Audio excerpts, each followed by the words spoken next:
नमस्कार दोस्तों, आप सभी का स्वागत है अपने ही चैनल जीके माध्यिका पर। दोस्तों, आज की इस वीडियो में बिहार एसएससी सीजीएल के लिए जीके और जीएस का 75 प्रश्न का सेट नंबर 2 देखेंगे। तो दोस्तों, वीडियो को लास्ट तक देखिएगा।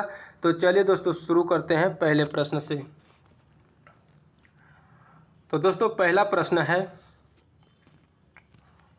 ताजे पानी की सबसे बड़ी झील लेक सुपीरियर कहाँ स्थित है? ताजे पानी की सबसे बड़ी झील लेक सुपीरियर कहाँ स्थित है? तो ताजे पानी की सबसे बड़ी झील लेक सुपीरियर संयुक्त राज्य अमेरिका में स्थित है। इसका राइट आंसर ए हो जाएगा, संयुक्त राज्य अमेरिका। ठीक है। अब दोस्तों, बात करते हैं भारत की सबसे बड़ी मीठे पानी की झील वुलर झील जो जम्मू कश्मीर में है, और भारत की सबसे बड़ी खारे पानी की झील चिल्का झील जो राजस्थान में है। और दोस्तों, भारत की सबसे बड़ी तटीय झील चिल्का झील जो ओडिशा में है। ठीक है, तो सभी पॉइंट को ध्यान रखिएगा। अगला प्रश्न है, निम्नलिखित में से कौन हिंदुस्तानी शास्त्रीय वाद्य संगीत में सुविख्यात थे? निम्नलिखित में से कौन हिंदुस्तानी शास्त्रीय वाद्य संगीत में सुविख्यात थे?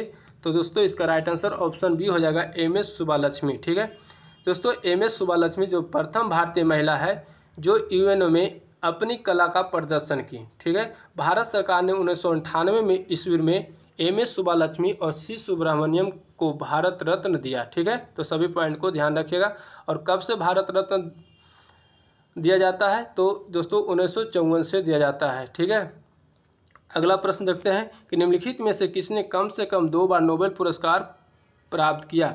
निम्नलिखित में से किसने कम से कम 2 बार नोबेल पुरस्कार प्राप्त किया? तो दोस्तों, मैडम क्यूरी। इसका राइट आंसर ऑप्शन बी हो जाएगा, मैडम क्यूरी। दोस्तों, मैडम क्यूरी को 2 बार नोबेल पुरस्कार प्राप्त दिया गया। ठीक है, कब कब दिया गया? तो 1903 में भौतिक के क्षेत्र में और 1911 में रासायनिक के क्षेत्र में दिया गया। ठीक है, आगे देखते हैं दोस्तों, क्वेश्चन है, सविनय अवज्ञा आंदोलन में गांधी जी के बाद सत्याग्रह का नेतृत्व किसने की थी? सविनय अवज्ञा आंदोलन में गांधी जी के बाद सत्याग्रह का नेतृत्व किसने की थी? सरोजिनी नायडू। इसका राइट आंसर ऑप्शन डी हो जाएगा, सरोजिनी नायडू।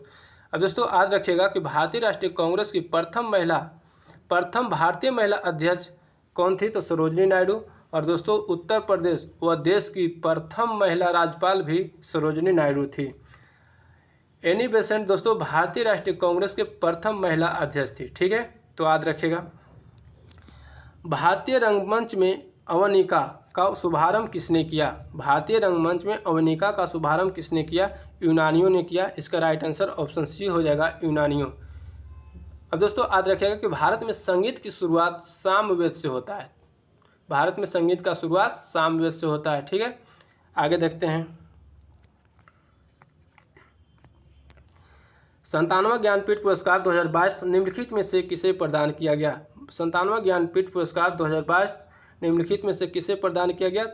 दामोदर मावजो। इसका राइट आंसर ऑप्शन डी हो जाएगा, दामोदर मावजो को 97वां ज्ञानपीठ पुरस्कार 2022 प्रदान किया गया। ठीक है, अगला प्रश्न है, भारतीय संविधान में संसद के दोनों सदनों की संयुक्त बैठक का प्रावधान किस देश के संविधान से प्रेरित है?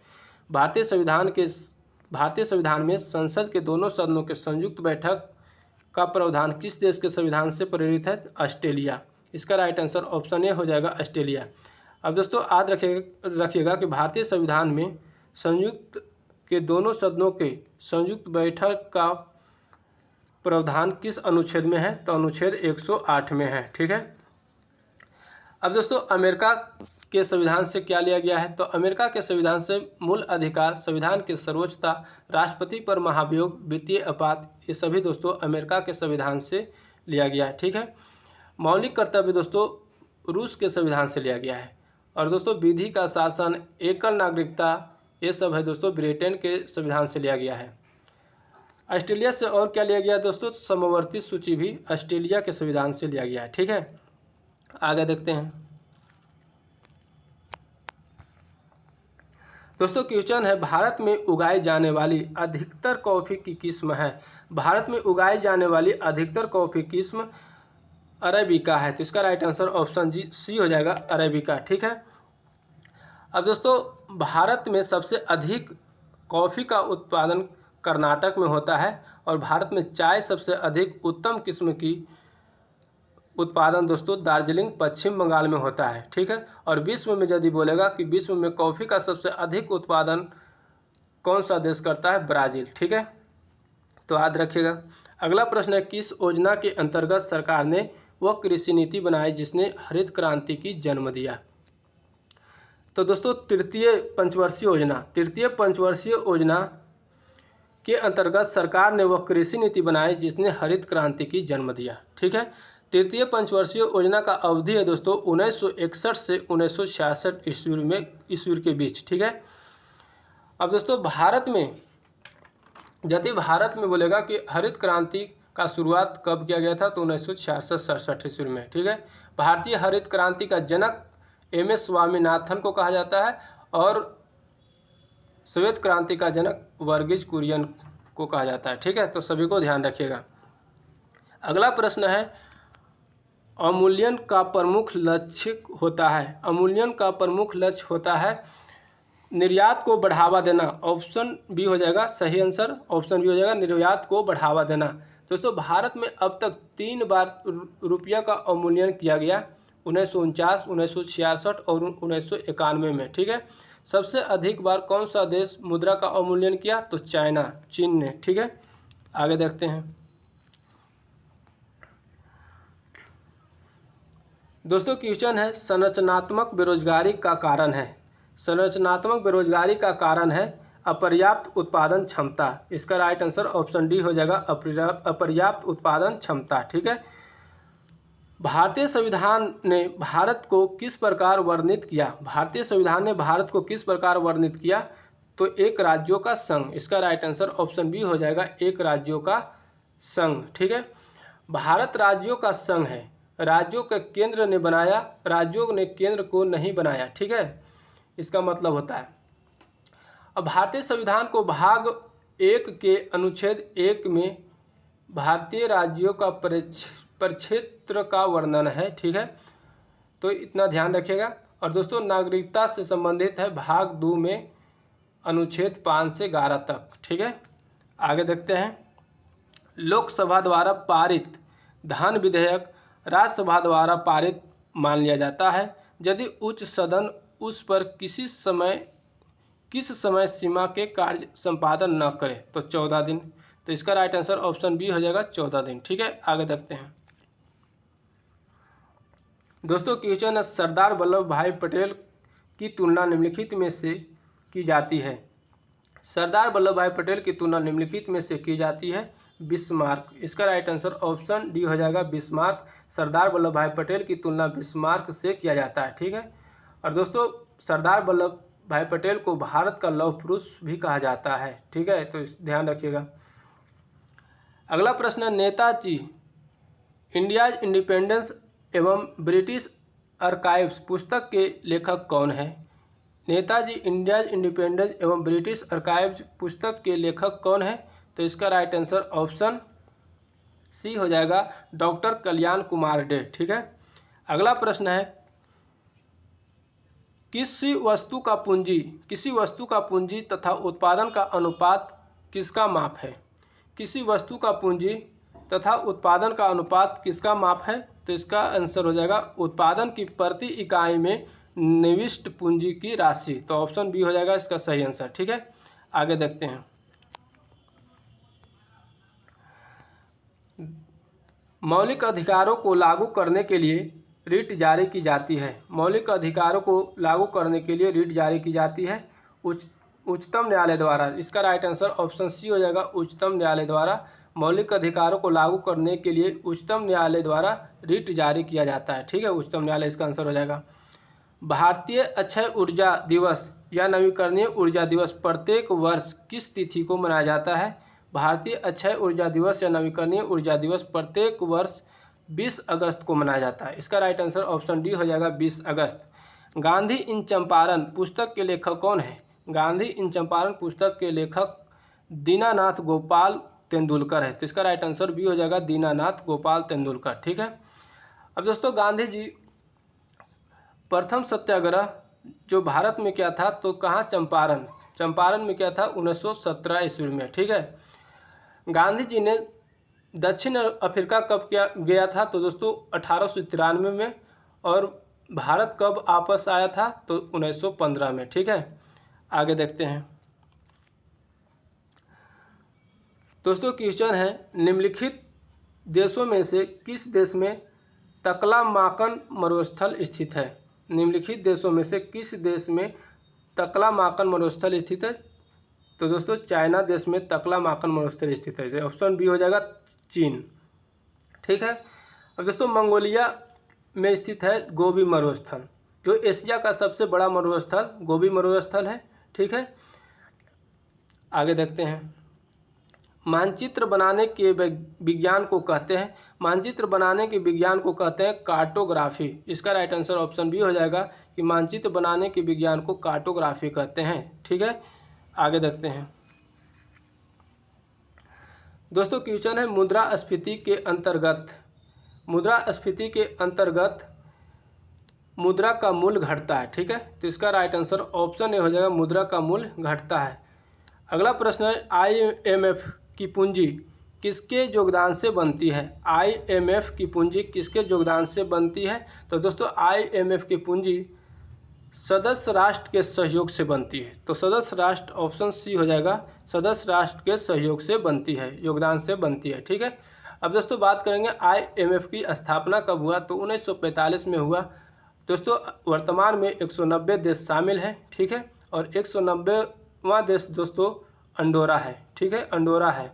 और दोस्तों IMF का मुख्यालय कहाँ है दोस्तों? तो वाशिंगटन DC है IMF का मुख्यालय। ठीक है। राष्ट्रीय कृषि अनुसंधान प्रबंधन का अकादमी कहाँ स्थित है? राष्ट्रीय कृषि अनुसंधान प्रबंधन अकादमी कहाँ स्थित है? तो इसका राइट आंसर ऑप्शन बी हो जाएगा, हैदराबाद में। राष्ट्रीय कृषि अनुसंधान प्रबंधन अकादमी हैदराबाद में स्थित है। ठीक है। यदि बोलेगा कि भारतीय कृषि अनुसंधान संस्थान कहाँ स्थित है? तो नई दिल्ली में। भारतीय कृषि अनुसंधान संस्थान नई दिल्ली में स्थित है और राष्ट्रीय कृषि अनुसंधान प्रबंधन अकादमी हैदराबाद में है। ठीक है, आगे देखते हैं। दोस्तों क्वेश्चन, भारत में निम्नलिखित में से किस प्रकार की बिजली का उत्पादन सर्वाधिक होता है? भारत में निम्नलिखित में से किस प्रकार की बिजली का उत्पादन सर्वाधिक होता है? तापीय बिजली। इसका राइट आंसर ऑप्शन बी हो जाएगा, तापीय बिजली। ठीक है।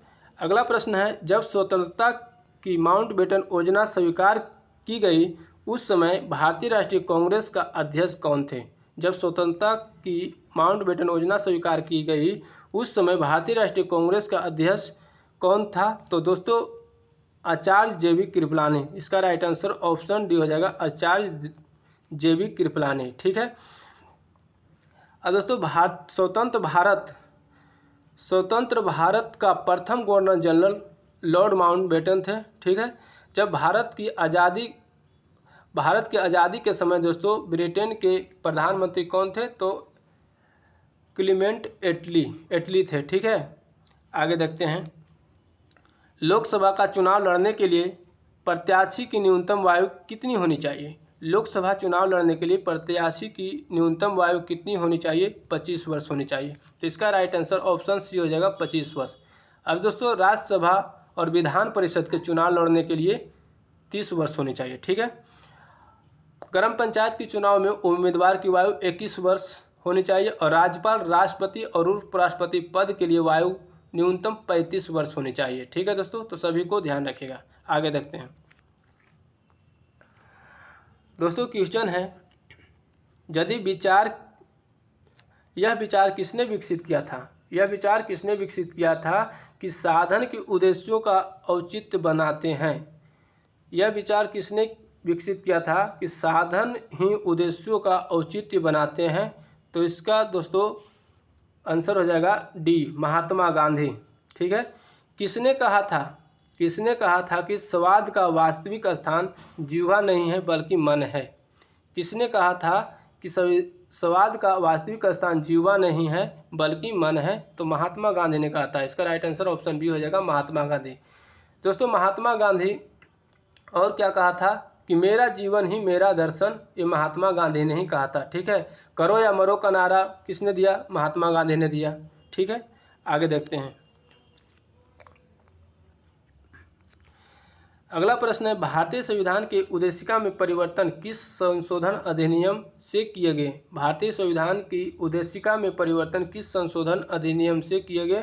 तो 42वां संविधान संशोधन 1976। इसका राइट आंसर ऑप्शन सी हो जाएगा, 42वां संविधान संशोधन 1976। ठीक है।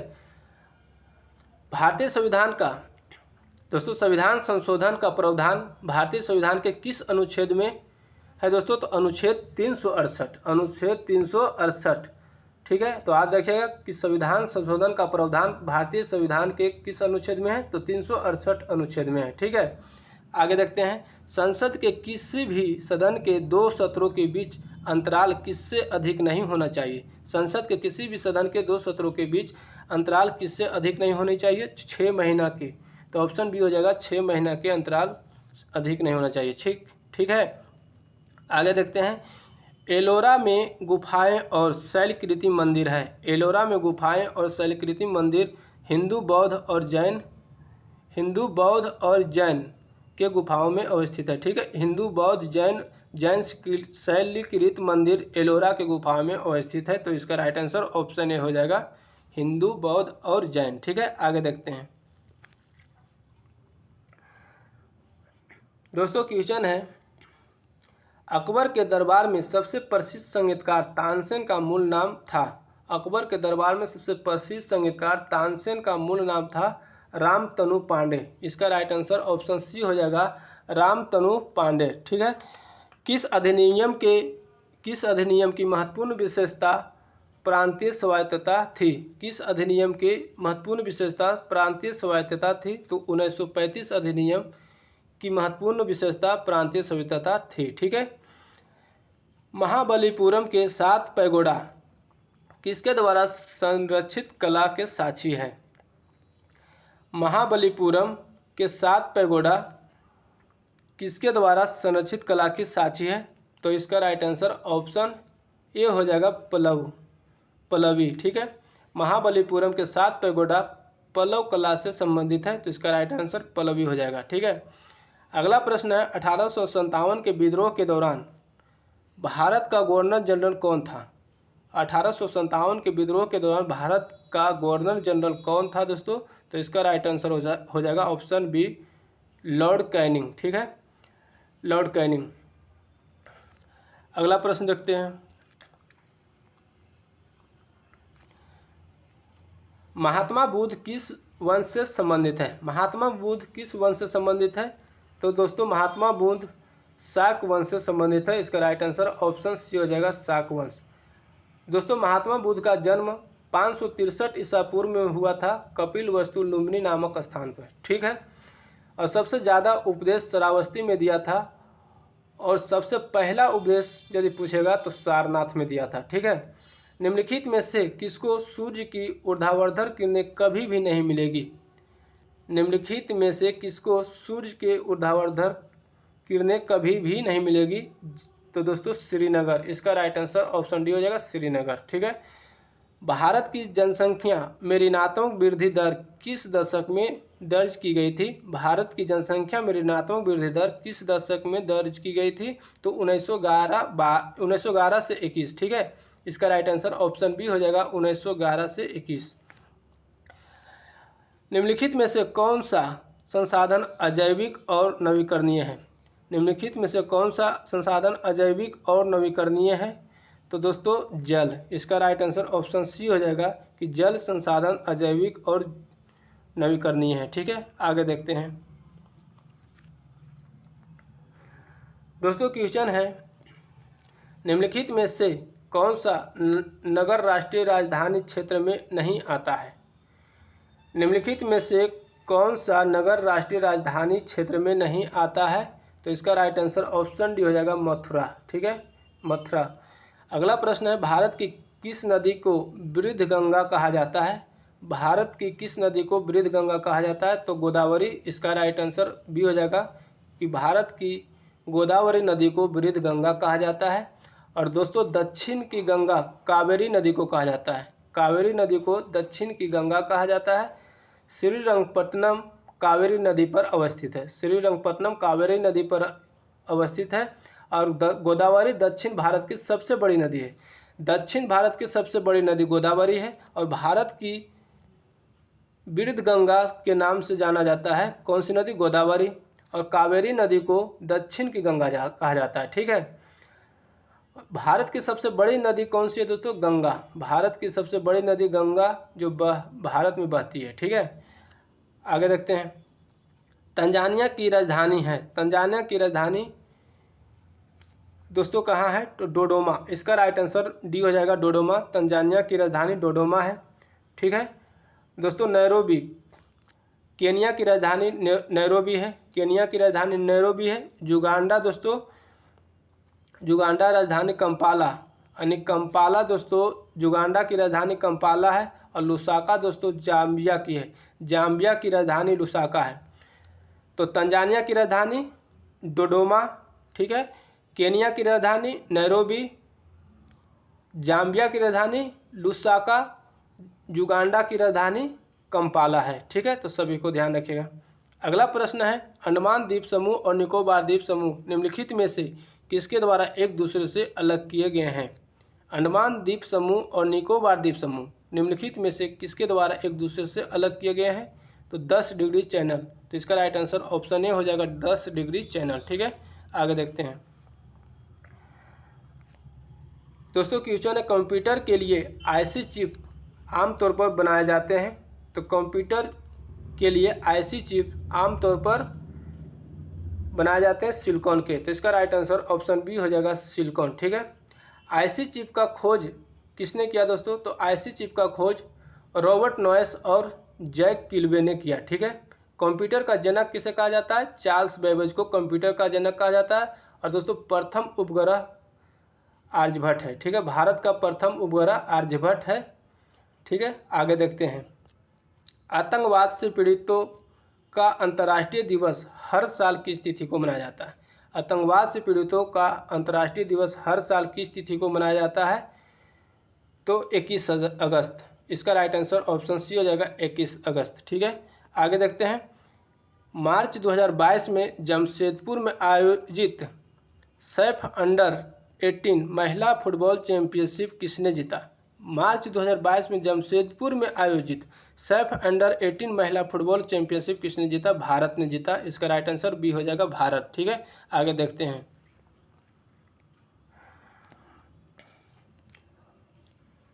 मार्च 2022 में किससे एबल पुरस्कार 2022 किसे दिए जाने की घोषणा की गई है?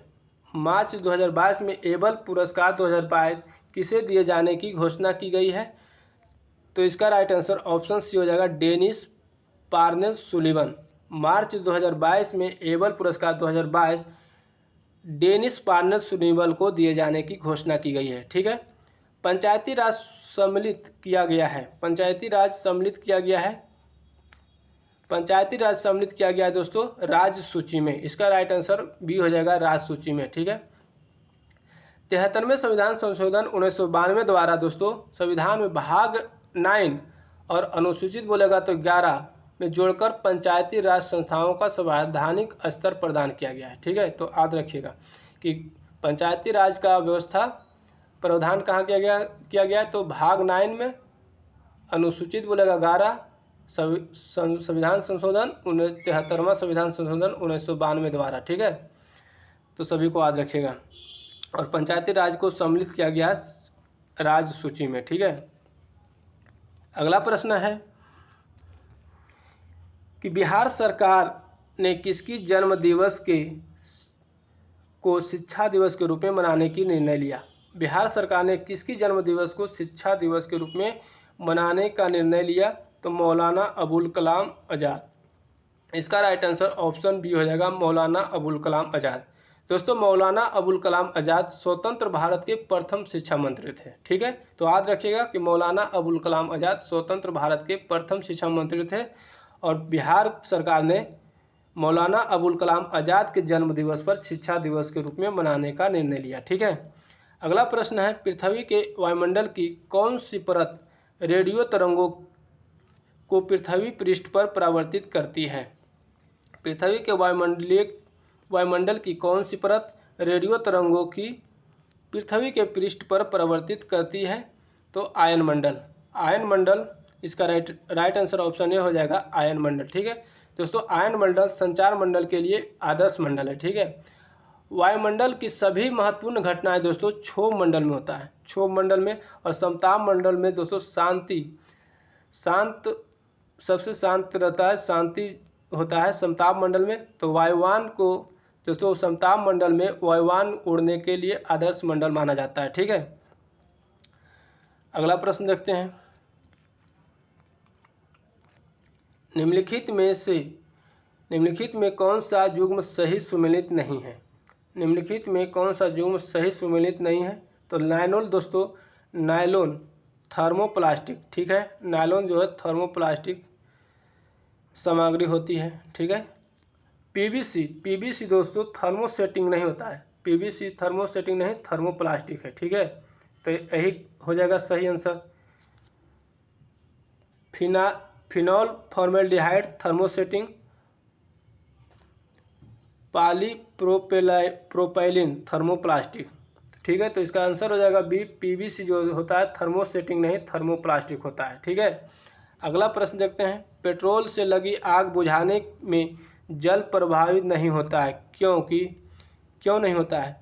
तो दोस्तों क्योंकि जल और पेट्रोल एक दूसरे का मिश्रण होता है और पेट्रोल ऊपर परत बनाता है, अतः जलता रहता है। ठीक है, पेट्रोल जो है पानी के ऊपर परत बना लेता है, इसलिए जलता रहता है। तो इसका राइट आंसर ऑप्शन डी हो जाएगा कि जल और पेट्रोल एक दूसरे में मिश्रण होता है और पेट्रोल जो है पानी के ऊपर परत बना लेता है, इसलिए जलता रहता है। इसीलिए पेट्रोल से लगी आग को बुझाने के में जल प्रभावित नहीं होता है। ठीक है, आगे देखते हैं। दोस्तों क्वेश्चन है, गैस के गुब्बारे में हाइड्रोजन गैस के जगह हीलियम गैस का प्रयोग किया जाता है, क्योंकि यह तो दोस्तों गैस के गुब्बारे में हाइड्रोजन गैस की जगह हीलियम गैस का प्रयोग किया जाता है, क्योंकि दोस्तों ये अदाह होता है, यानी अनफ्लेमेबल होता है। ठीक है, तो इसका राइट आंसर ऑप्शन सी हो जाएगा।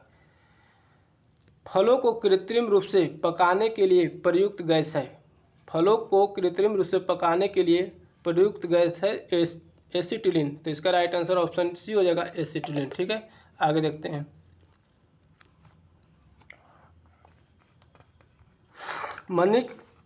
मणिक अनिरुबी और नीलम किसके ऑक्साइड है? मणिक और नीलम किसके ऑक्साइड है? तो एल्युमिनियम की। तो इसका राइट आंसर ऑप्शन डी हो जाएगा, एल्युमिनियम। ठीक है दोस्तों, एल्युमिनियम का परमाणु संख्या कितना होता है? 13 होता है। और दोस्तों यदि ब्लॉक पूछेगा तो आवर्त सारणी में कौन से ब्लॉक में आता है? तो पी ब्लॉक में आता है। और आवर्त में बोलेगा दोस्तों तो 3 आवर्त में होता है। और वर्ग यदि समूह कौन से समूह में आता है? 13 समूह में आता है। ठीक है,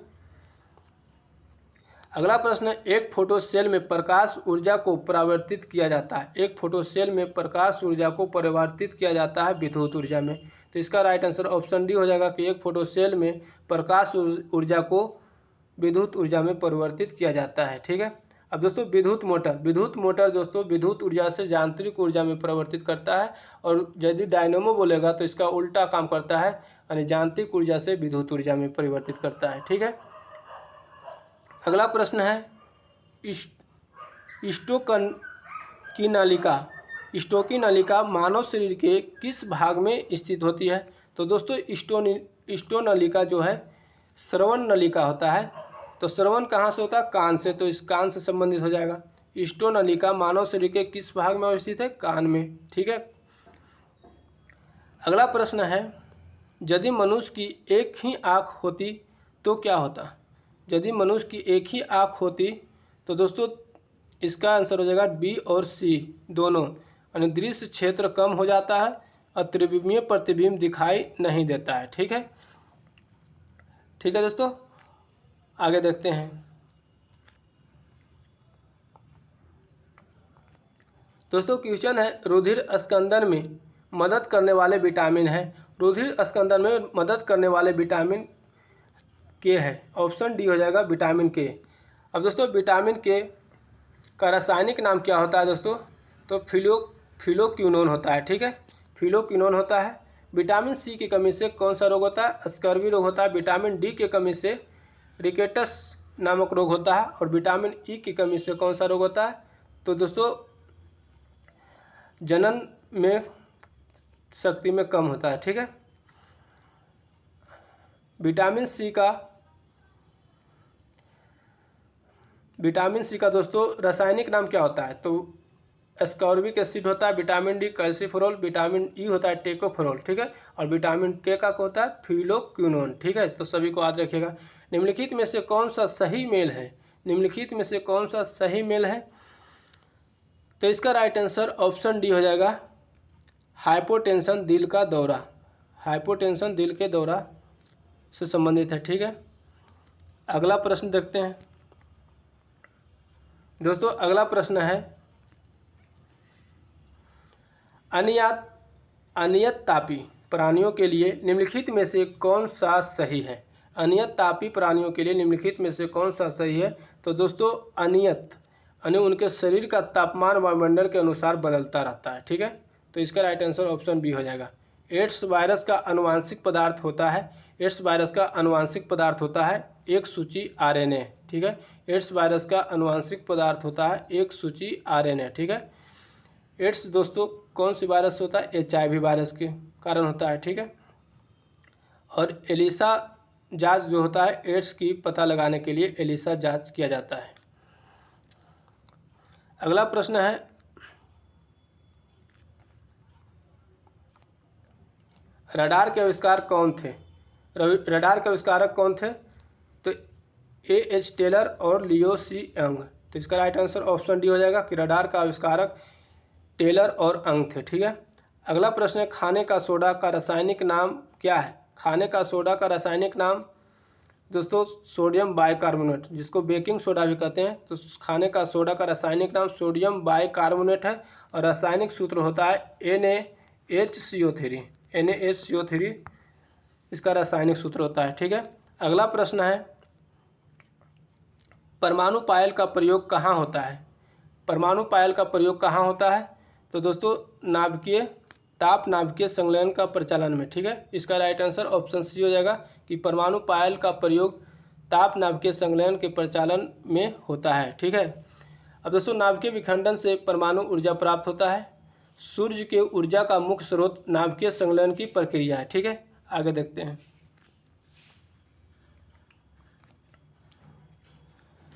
समान प्रयोग में आने वाला मसाला लौंग कहाँ से प्राप्त होता है? समान प्रयोग में आने वाला मसाला और लौंग कहाँ से प्राप्त होता है?